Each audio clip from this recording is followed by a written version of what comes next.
Assalamualaikum warahmatullahi wabarakatuh. Perkenalkan, nama saya Mas Arya dengan NIM 1915240. Tujuan dibuat video ini untuk memenuhi tugas UTS mata kuliah konseling rehabilitasi. Di sini saya akan menjelaskan tentang NABSA. NABSA merupakan singkatan dari narkotika, psikotropika, dan zat adiktif lain. Sering juga disebut dengan narkoba dan zat psikoaktif. NABSA juga diartikan sebagai zat atau bahan ketika masuk ke dalam tubuh manusia akan mempengaruhi susunan saraf pusat. Tujuan NABSA yaitu bukan untuk pengobatan, tetapi hanya ingin menikmati pengaruhnya saja. Sejarah dan penemu NABSA. Pada tahun 2000 sebelum Masehi telah dikenal serbuk sari bunga opion atau opium atau yang sering disebut hulgil, yaitu obat yang menggembirakan oleh masyarakat Sumeria. Fungsinya sebagai obat tidur atau penghilang rasa sakit saat dihirup. Pada tahun 1680, seorang ahli farmasi bernama Thomas Sydenham mulai memperkenalkan Sydenham laudanum, yaitu penggunaan morfin dengan dicampur oleh herbal dan anggur.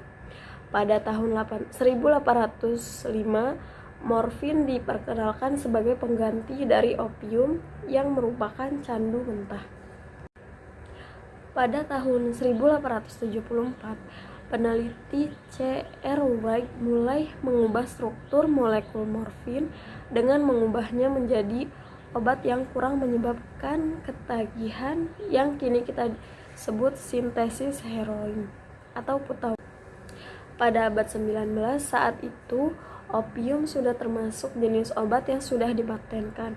Pada tahun 1878, kerajaan Inggris mengeluarkan undang-undang untuk menghentikan penjualan candu. Jika ada Perang Dunia Kedua, Indonesia mengenal penggunaan obat-obatan jenis opium sebelum Perang Dunia Kedua, tepatnya pada zaman penjajahan Belanda. Adapun pemakai candu tersebut sebagian besar adalah orang-orang Cina. Selanjutnya, pada tahun 1940-an, Indonesia kedatangan pemerintah Jepang. Setelah Indonesia merdeka, Indonesia membuat undang-undang baru tentang narkoba. Undang-undang itu mengatur tentang produksi, penggunaan, dan distribusi obat-obatan berbahaya. Undang-undang tersebut diberikan kepada Menteri Kesehatan pada tahun 1970. Pada tahun itu, penyalahgunaan narkotika sangat meningkat dan memakan banyak korban. Pada tahun 1971, Presiden Republik Indonesia mengeluarkan Instruksi Nomor 6 Tahun 1971 dengan membentuk Badan Koordinasi bernama Bakolak Inpres Nomor 6 Tahun 1971. Badan ini menanggulangi setiap bentuk yang mengancam keamanan negara. Pada tahun selanjutnya, pemerintah Indonesia mengeluarkan undang-undang. Undang-undang tersebut mengatur penyelundupan gelap. Selain itu, undang-undang tersebut juga berperan khusus dokter serta rumah sakit sesuai dengan petunjuk Menteri Kesehatan. Selanjutnya ada aspek psikososial NABSA. Di dalam kehidupan psikososial pecandu NABSA dapat mengalami perubahan yang sangat berpengaruh pada dirinya. Para pecandu NABSA akan mengalami beberapa tekanan pada mentalnya dan pada dirinya sendiri. Salah satunya adalah tidak bisa mengontrol diri atas ketidaksadaran dan efektivitas obat yang berlebihan.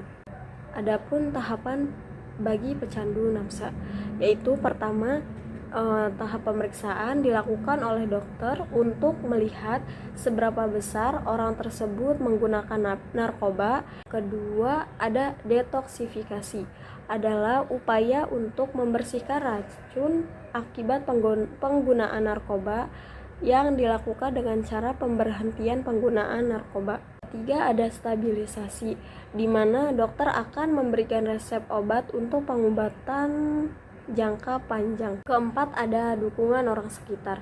Ada keuntungan dan kerugian. Keuntungannya sendiri itu dapat menenangkan rasa sakit tetapi dalam dosis kecil.